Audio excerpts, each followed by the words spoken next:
How to enable or disable Samsung Internet Pinch to zoom in or out of web pages on the Samsung Galaxy S24 series.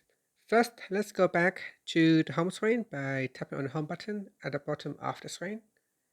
And from the home screen, open up the Samsung Internet app. Next, in here, we go down and tap on the menu button at the bottom here.